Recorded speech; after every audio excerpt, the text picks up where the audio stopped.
Some assume that proxy designers are going to come in one of two extremes, another layer of rules checks versus someone pushing heavy visual elements and graphics just for the sake of it. And that's just not true.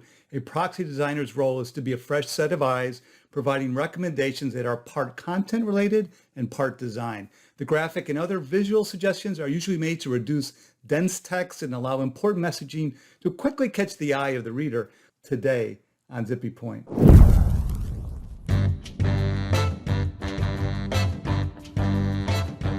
I'm Brock Romanek. I'm a big fan of use. So I've been a big proponent of disclosure usability forever. I wrote the first article about this topic way back in 2001 for the Insights publication.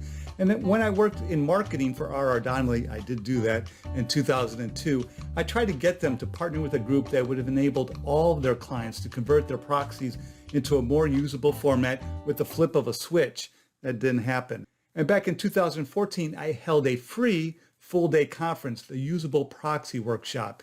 This was all before what we now know as proxy design became mainstream. So here are 6 things related to proxy design that you should know. 1, understanding who to hire. 2, redesign even if not looking to be a leader. 3, the actual disclosure is paramount. 4, borrowing ideas from others as a springboard. 5, improving your technological workflow. 6, board reaction to change, often positive. 1, understanding who to hire. So as proxy design has caught on, the number of companies that are experts in this space has grown up to about a half dozen now. You have those focused on custom design, Argyle and Labrador, and then those that are a little bit more commoditized like DFIN and Topin Merrill.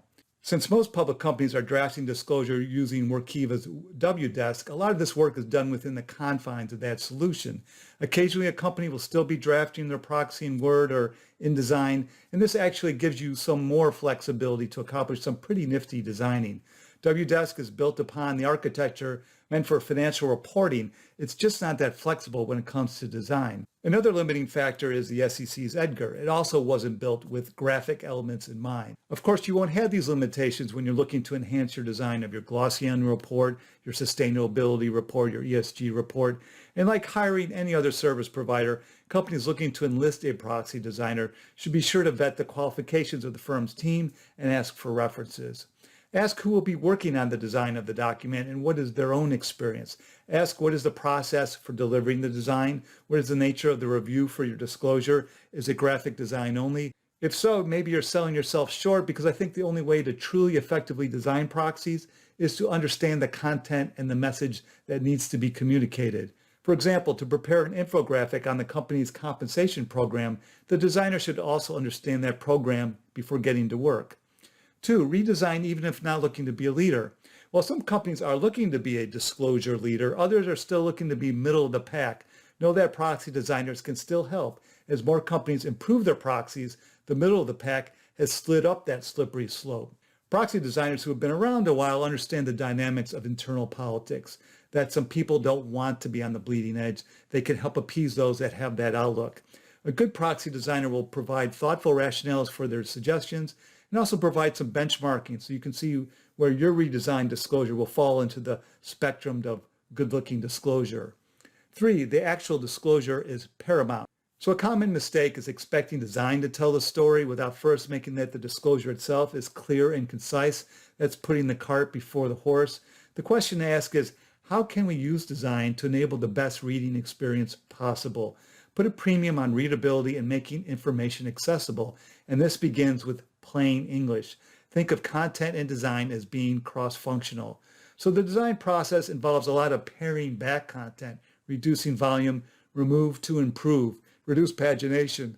For example, can you eliminate a voluminous and repetitive proxy summary with a short and punchy voting roadmap? Design and data visualization are the cherry on the cake. The best proxies are well written and well designed. 4, borrowing ideas from others as a springboard. So as could be expected when you're new to something, you might not be able to articulate what you want. I've got a dog waiting for me. Where are you? Hey! Where was I? I was saying, as could be expected when you're new to something, you might not be able to articulate what you want. Or more likely, you'll be drawn to what other companies have done and ask for that specifically. There's no harm in imitation if it works. But be open to using that beloved sample disclosure as a springboard to a discussion on what is it about that sample disclosure that you like so much? Is it the treatment of space, white space? Is it the imagery? Where does it fall short? Is there something that's evocative of their brand that might not work for yours? A good design team will help you take this a step further. You can be more than just a copycat. You can nail down your own preferences, your own dislikes, identify what your own communication goals are, and effectuate that. Your designer can help you come up with your own strategy about how to communicate better and generate design ideas that are specific to your strategy. And in the course of owning your own design, you'll get a sense of what works best for you. 5, improving your technological workflow. This benefit alone may make it worth your while to hire a proxy designer. A proxy designer may rock your world and open your eyes to a new way of leveraging technology in your drafting process. I could use that myself. You are limiting yourself if you believe that there's only one way to make edits to a file, only one way that your document workflow can happen. Even within the confines of Wdesk, you can get to where you want to go if you try hard enough, if you find some shortcuts. 6, board reaction to change often positive. So I've heard that in-house teams are sometimes surprised by the positive feedback from their board after their proxy has been redesigned for the first time. The directors appreciate the extra disclosures that provide more details about those directors' time, effort, and care that they're providing, that they're dedicating to their board service. They love how it brings the board to life. In fact, it's not that uncommon for a company to redesign their proxy because a director saw it being done at another company where they sit on that board and they loved what they saw, and so they come to this board and they become an evangelist for that sort of thing. Anyways, let me know what you think.